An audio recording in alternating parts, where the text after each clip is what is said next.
three dimensions of equality, as you know very well. That is political equality, economic equality, and social equality. Later we discuss about some theories of Marxism, theory of liberalism, and theory of socialism. तीनों की theory हमने discuss की. What was the difference between the Marxist theory and the theory of socialist theory? What was the difference? Difference was that Marxists believed that the resources which are present in a country, this should be distributed equally to all the section of the society. It's the theory of this that it focus on all the section of the society. यानी लोग सभी लोगों को वो resources मिलने चाहिए equally. But on the other hand, what is the difference in liberal theory? Liberal theory, these theorists, they believe in the free and fair competition, as you know very well. What is free and fair competition?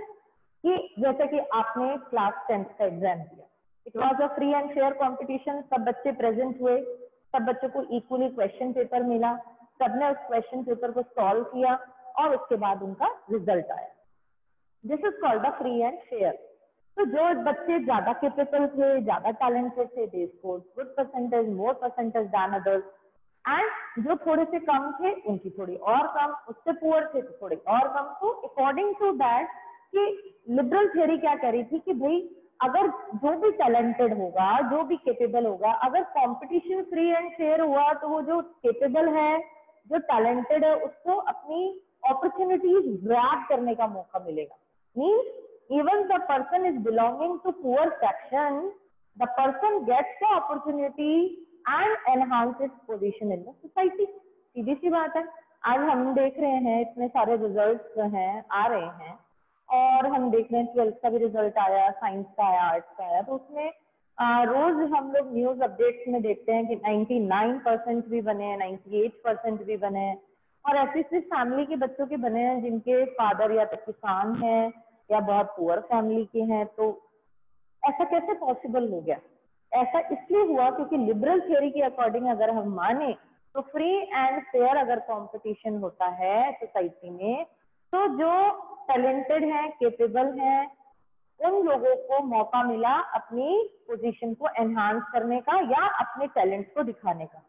और दूसरी तरफ अगर हम Marxist theory की बात करते हैं तो अगर हमने इक्वली जो ये पुअर सेक्शन ऑफ पीपल अगर रिसोर्सेज डिस्ट्रीब्यूशन दे दिया तो वो कंपटीशन कहाँ रहेगा?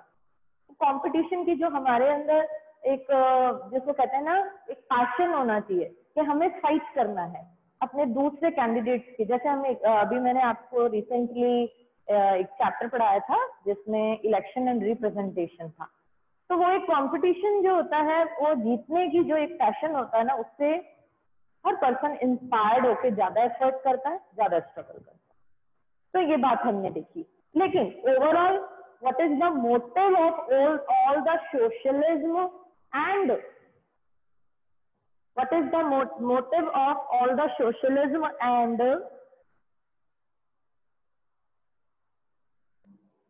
what is the motive of all socialism and liberalism theories? क्या उनका मोटिव था? दोनों का मोटिव एक था, to bring equality in a society. And in this there is a question arises, what principles should be adopted to bring equality? समाज में समानता लाने के लिए वो कौन से प्रिंसिपल्स को फॉलो किया जाए? तो बस आज हमारा जो टॉपिक है वो इसी से रिलेटेड है, how we can promote equality. The question arises this, what steps, what measures should be taken by the government as well as individuals to bring equality in a society. हमने equality के बहुत dimension देखे, सारी चीजें देखी, लेकिन सही मायने में क्या इक्वालिटी ला रहे हैं या है इक्वालिटी? देखिए, जहां तक मेरा आइडिया इक्वालिटी को लेकर, तो मुझे ऐसा लगता है कि equality in education is here, है हमारे यहाँ पर. गवर्नमेंट अपनी देखो, हम ये कहते हैं कि एक स्कूल गवर्नमेंट मतलब गाँव के अंदर भी ऐसा स्कूल हो कि गवर्नमेंट हर जगह वेल फैसिलिटेटेड स्कूल जो है सेटअप कर दे, बहुत ज्यादा, जिसको कहते हैं ना, जैसे आप लोग बहुत अच्छे स्कूल में पढ़ रहे हैं, सारी फैसिलिटीज वहां पर हो. तो it is not possible because what is the reason behind it? क्योंकि पुअर लोगों का हमारा यहाँ पर परसेंट बहुत ज्यादा है और हमारी गवर्नमेंट जो है जितनी प्रैक्टिस कर सकती है, वो जितनी पॉलिसीज अच्छी ले सकती है, वो उस चीज की कोशिश कर रहे हैं। बट ओवरऑल अगर हम देखें कि एक बिल्कुल इक्वालिटी हो जाए समाज में, it is not possible because of so many reasons are there, as you know very well, कि सारे रिसोर्सेज होना, सारी चीजों का फैसिलिटेट होना एक साथ पॉसिबल नहीं है, क्योंकि गवर्नमेंट के पास केवल एक ही पॉलिसी को नहीं लेना है कि एजुकेशन, उसको हेल्थ पॉलिसी भी लेनी है, उसको सिक्योरिटी भी देखना है, उसका डेवलपमेंट भी देखना है, तो ये सारी चीजें। So that's how we can promote equality. तो सबसे पहले हम बात करते हैं through the establishing formal equality. In this the first step is कि अगर हम इक्वालिटी प्रमोट करना चाहते हैं तो वो सबसे पहले क्या चीज है, वो चीज है ये एस्टैब्लिशिंग फॉर्मल इक्वालिटी। तो बच्चों सबसे पहले हमें फॉर्मल इक्वालिटी का मीनिंग समझना है। चीजों को स्टेप बाय स्टेप धीरे धीरे स्लोली हम करेंगे, ग्रेजुअली करेंगे, चीजों को समझेंगे, फिर हमें समझ आता रहेगा। सबसे पहले फॉर्मल इक्वालिटी का मीनिंग क्या होता है बच्चों? Formal equality it means we have to be neutral with all the people, equal, sameness. Equality is a short word, short term sameness. Neutral का मतलब क्या है? That we know everybody. What is the base of the society? All human beings. हम समाज का जो base है वो कौन है? हम है। So it is the duty of the society to just to offer all equal opportunity to all the persons. सभी तरह की अपॉर्चुनिटी सबको मिलनी चाहिए। क्यों मिलनी चाहिए? In this way they can even fulfill their basic desires and needs, कि जिससे कि हर व्यक्ति की बेसिक डिजायर और नीड्स तो पूरी हो सके। ये बात क्यों सही है, इसके पीछे क्या कारण है?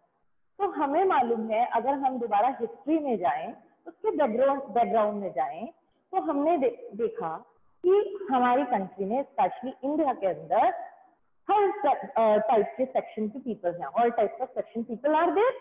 सो that time they were not treated well, equally. That's why you also everybody know there were number of discriminations were there. So because of this reason we are talking about formal equality.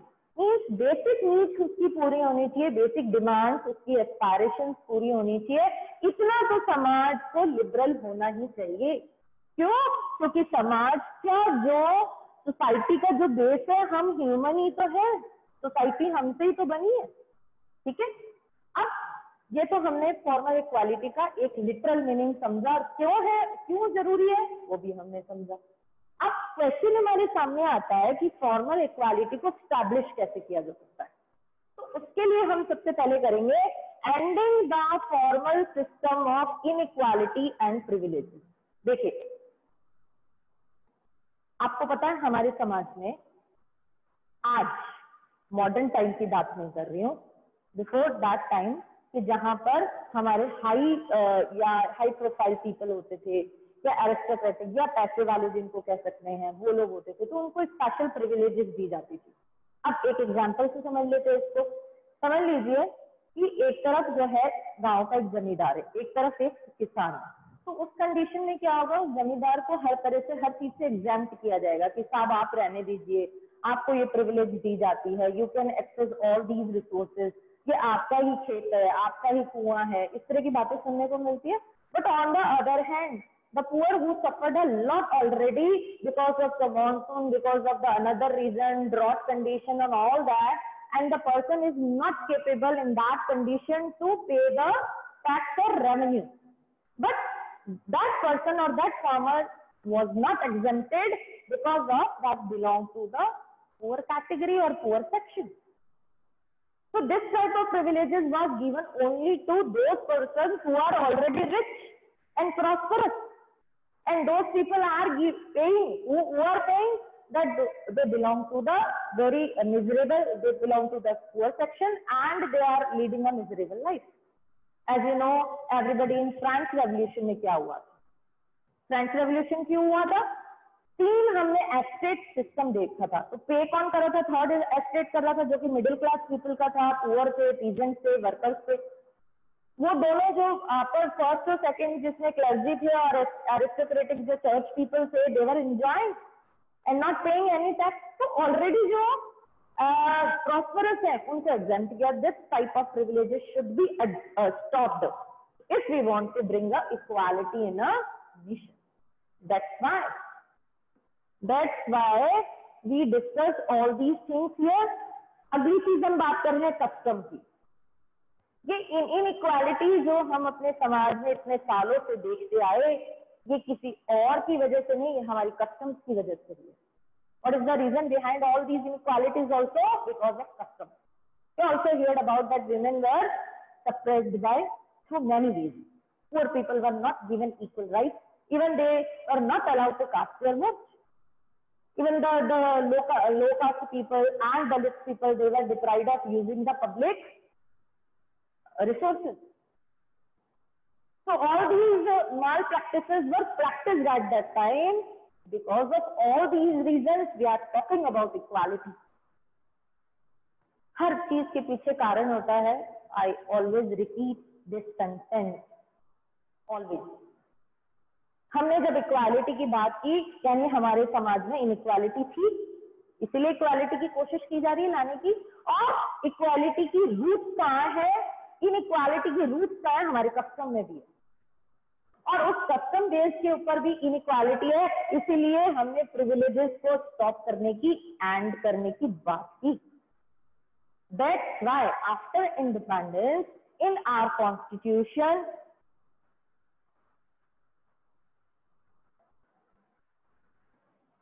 after independence in our constitution, it included the word equality. Equality in all spheres. That there should be no discrimination on the basis of caste, gender, race, and even weaken the status.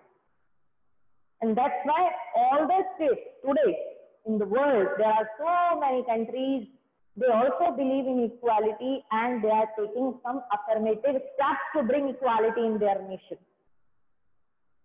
Later we will discuss what are affirmative actions. क्या है वो positive actions जिनको हम कह सकते हैं, affirmative actions की बात कर सकते हैं.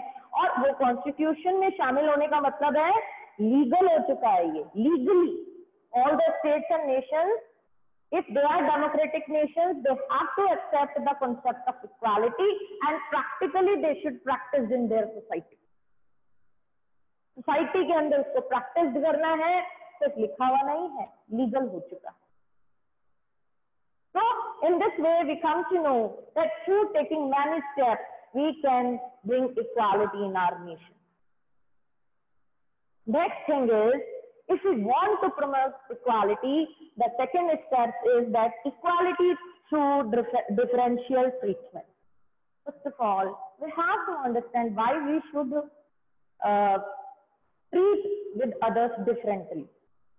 अगर हम इसका मीनिंग अगर थीम समझे तो इसका मतलब हुआ कि हमें अलग अलग लोगों से अलग अलग तरीके से बिहेव करना चाहिए. तो ये तो इक्वालिटी नहीं हुआ ना. अगर हम इस चीज को ऐसे समझे कि मैं इस पर्सन के साथ तो अलग तरीके से बिहेव कर रही हूँ, किसी स्टूडेंट के साथ और दूसरे पर्सन के साथ अलग तरीके से कर रही हूँ, या हमारी गवर्नमेंट भी ऐसा करती है, कुछ सेक्शन लोगों के साथ ऐसा करती है और कुछ के साथ अलग तरीके से. तो this is called the differently treatment.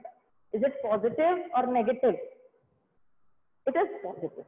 But because these differential treatment is given to differently disabled, we can say that disabled person. We already discussed this topic. Natural equality, natural and social inequality. Natural equality में हमने क्या पढ़ा कि God ने सब human beings को बनाया, but you all see that in our society some are physically fit, some are not fit. So those who are not fit, there is a provision, there is a system to treat these people differently. This is called differential treatment. I hope that you understand here.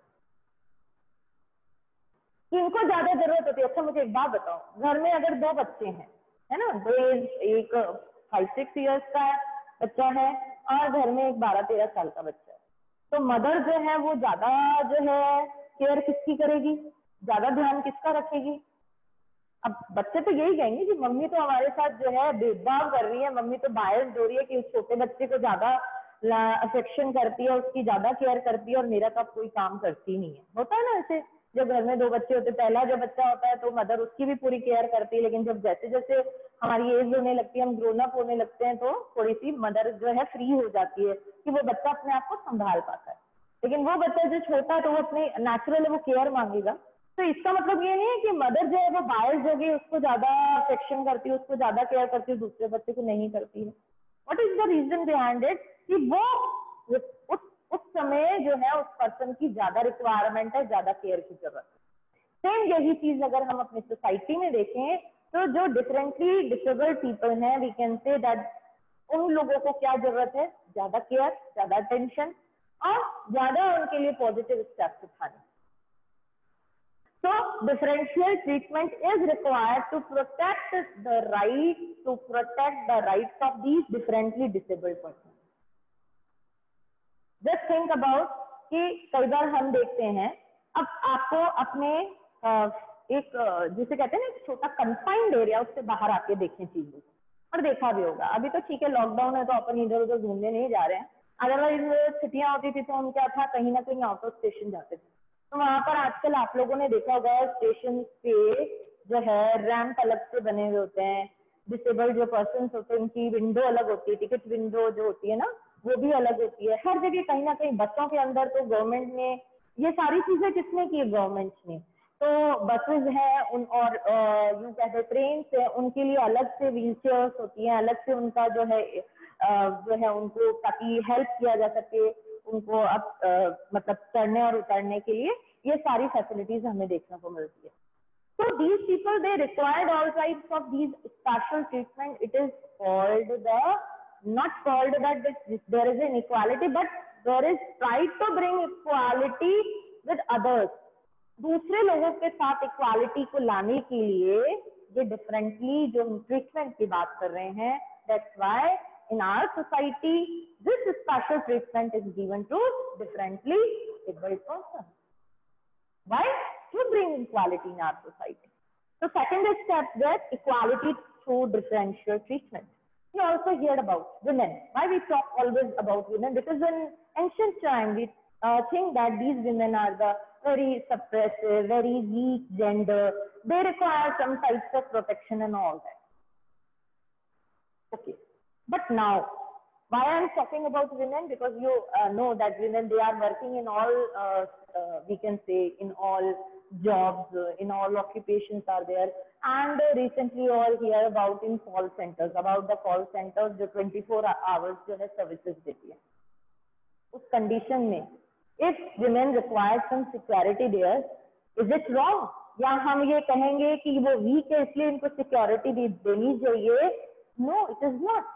But because of that timing of that कि उनका working time क्या है, because ये everybody know कि हम ये कह दें कि सोसाइटी में सब कुछ स्मूथ है, किसी भी सिक्योरिटी की जरूरत नहीं है, किसी भी अलग तरह से ट्रीटमेंट की जरूरत नहीं है, ये कहना गलत है।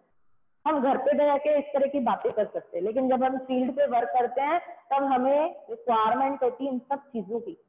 That's why the women, they also required some types of security and protection in all these areas. You already in class 10 read in your class 10 जहां पर हमने विमेन की बात की थी, जहां पर मनी मैटर नहीं करती, जहां पर क्या करती है, working condition. If working condition are suitable then you can continue your job.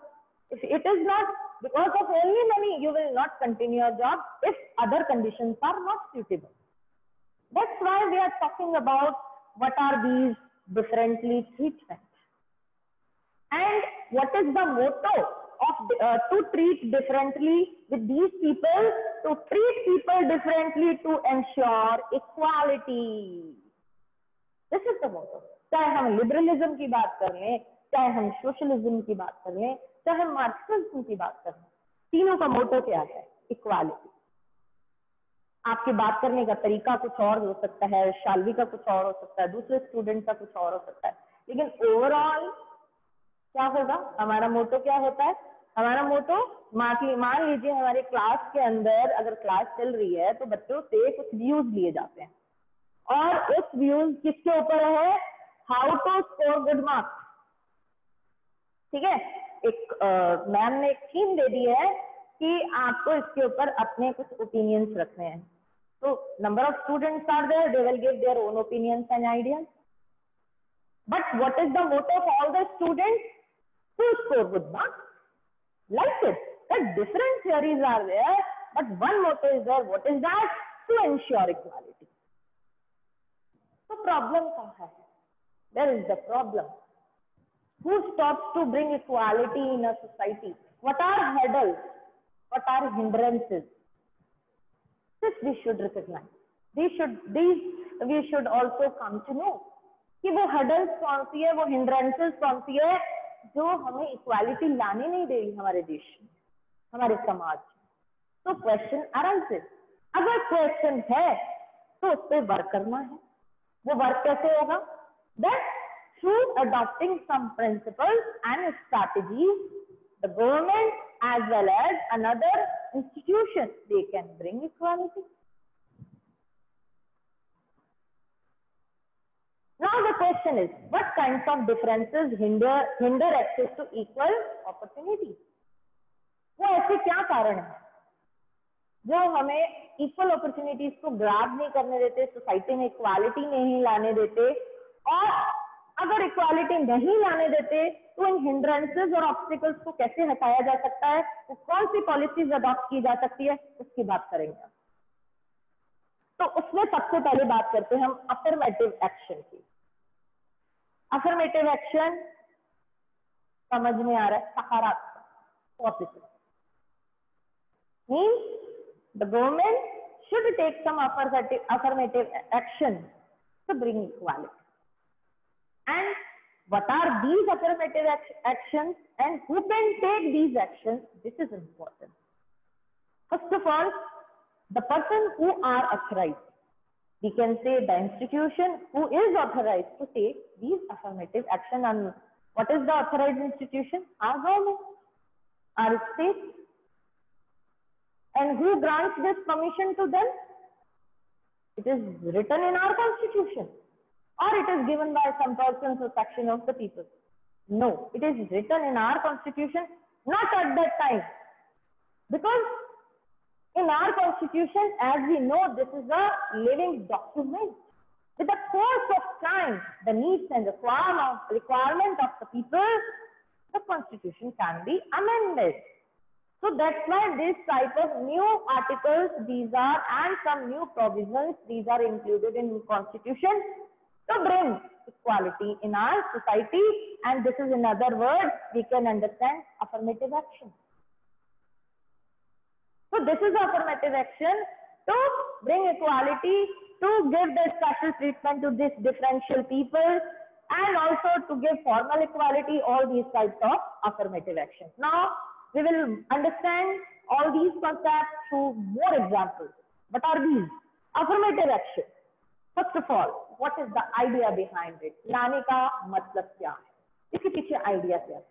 It means the idea behind the affirmative action to minimize and eliminate forms of social inequality. Means in our society we see types of inequalities are there. And affirmative action is that action which can minimize inequalities in our society. You are just thinking about that ma'am is all just speaking about affirmative action. Now I will tell you what is affirmative action. You everybody hear about the reservation policy. That 3 lists are in our constitution. These are enlisted, and some types of quotas or reservations are given to them. In our previous assignment, we already discussed about the seats, SC, ST, and OBC. So this is one type of affirmative action to give reservation or quotas to we can say to these sections of people. And reason is there. What is the reason? फिर हम दोबारा background में जाएंगे, history में जाएंगे. Because of the malpractices that was being done towards to these people by the society, the upper caste people, the higher class people, whatever the things were there that time. So, because of this reason, when we talk about equality, equality means all people, they should go ahead. So, सब आगे एक साथ बढ़े, ये नहीं कि कुछ लोग पीछे रह जाए, कुछ आगे ही चले जाए, तो डेवलपमेंट नहीं होगा कंट्री का। स्टार्टिंग की जब चैप्टर का जब लेक्चर शुरू हुआ था तब भी मैंने ये बात बोली थी कि हर कंट्री क्या चाहती है, डेवलपमेंट चाहती है, और डेवलपमेंट कुछ सेक्शन के पीपल को लेकर नहीं हो सकता जब तक सबको नहीं लिया जाएगा, क्योंकि आज वर्ल्ड क्या है, आज वर्ल्ड डेमोक्रेसी में बिलीव करता है। वो टाइम वो था जहाँ डिक्टेटरशिप, मिलिट्री और मोनार्क सिस्टम चलता था, उसकी बात नहीं कर रही, I am talking about democracy. और आज most of we know that all countries to be called as a democratic nation, in reality they have this the form of government or not, but they want to be called a democracy. So that's why the first is then to get the reservation. Second is this, you also heard about the reservation policies in educational institutions also, in offices, in jobs also, in our we can say state legislatures also, in all these some types of scholarship and another types of all types of facilities just are trying to give all these people who are called the deprived section of people at that time. अब आप ये मुझे बताइए, जिसकी root, जिसकी जड़ें बहुत नीचे तक हो, क्या एक दो पॉलिसीज बनाने से वो प्रॉब्लम दूर हो जाएगी? नहीं हो सकती। उसके लिए क्या करना होगा? उसके लिए प्रॉपर पॉलिसीज स्टार्ट कर एफर्ट लगाने होंगे। समझ में आ रहा है? जिसकी कोई प्लांट है, अगर उसकी रूट जो है ऊपर ऊपर है तो उसको खींचने में टाइम नहीं लगेगा, लेकिन जो वो प्लांट कैसा वो प्लांट है, वो अभी कुछ दिनों पहले या कुछ महीनों पहले ही वो ग्रो किया, लेकिन वो पेड़ जो कि इतना बड़ा और उसकी जड़ें इतनी नीचे तक है, उस प्लांट को अप्रूव करने के लिए सोसाइटी के सब लोगों को लगना होगा कि नहीं लगना होगा? बताइए आप मुझे। क्या आप 2-3 लोगों को हायर करके उसको हटवा देंगे? Just giving you example about that, कि जिसकी प्रॉब्लम की जड़ें इतनी मजबूत हो चुकी हैं, उसको अप्रूव करने के लिए उतनी ही मेहनत, उतने ही एफर्ट, उतनी ही पॉलिसीज लगानी पड़ेगी। तो number of policies are there, I am just talking about some few policies with you. अगर हम उसको पूरा लिस्ट बनाए ना तो कितनी पॉलिसीज बनाई है, और केवल किस लिए? केवल इसीलिए, minimize and eliminated forms of social inequality. इसमें एक टॉपिक है, मैं समझा चुकी हूँ, टॉपिक है फॉर्म। इनइक्वालिटीज को दूर करने के तरीके भी क्या है? प्रेफरेंशियल लिखा हुआ है आपकी बुक में, प्रेफरेंशियल, प्रेफर करना किसी चीज को, प्रेफरेंशियल यानी प्रायोरिटी देना, preferential facilities for disadvantage communities like scholarship, admission in education institution. This is a preferential policy. So next, policies of reservation we already talked about. Then next is, why I am talking about here now, on the grounds to protect their rights.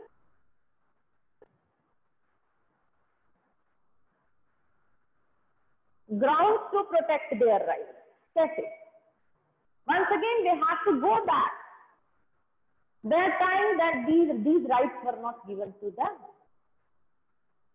I don't want to repeat all these same things here. Everybody now knows, understood everybody. Those rights which we today enjoying, everybody, all citizens of our nation, that they are enjoying, whether they are belonging to different sections and castes also, and many grounds are there. But at that time, these people were not treated properly and not given rights. That's why this reservation policy, this affirmation action was taken by our government to give them, to protect their rights. अब एक question आता है, आपको पता है चीजें smooth नहीं होती है, चीजें जो दिखती है ना वो उतनी स्मूथ नहीं होती है। हमें लगा कि हमारी गवर्नमेंट ने जो कर दिया, रिजर्वेशन पॉलिसी बना दी, सब सोसाइटी उसको एक्सेप्ट कर लेगी। आज भी कहीं ना कहीं आपको सुनने में मिलेगा कि कहीं ना कहीं गवर्नमेंट को कुछ रूल बनाने चाहिए रिजर्वेशन पॉलिसीज के लिए। प्रैक्टिकली हम चीजों की बात करते हैं कि वो कह रहे हैं कि ठीक है, एक टाइम ऐसा था जब ये माल प्रैक्टिसेस होती थी उनके साथ, उनके राइट्स को एनक्रॉच किया जाता था, और उनको बहुत पिछाड़ दिया गया था, एक सोसाइटी के साथ में नहीं लेके चलते।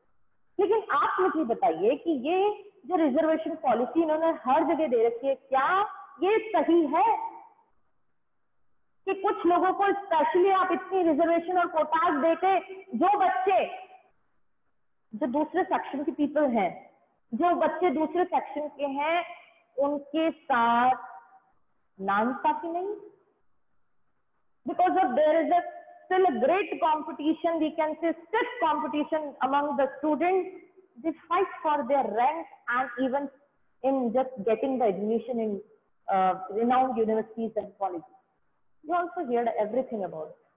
हम अगर हम DU की बात करते हैं, ठीक है, और दूसरी renowned universities भी हैं, तो आपको मालूम है कि क्या परसेंटेज रहता है।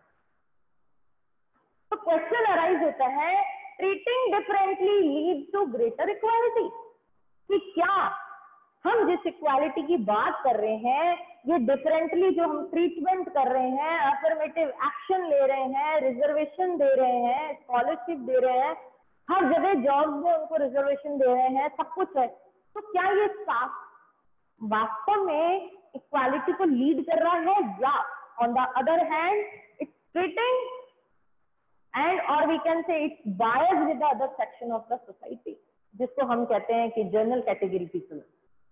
एक क्वेश्चन तो माइंड में आता है कि वास्तव में क्या ऐसा है?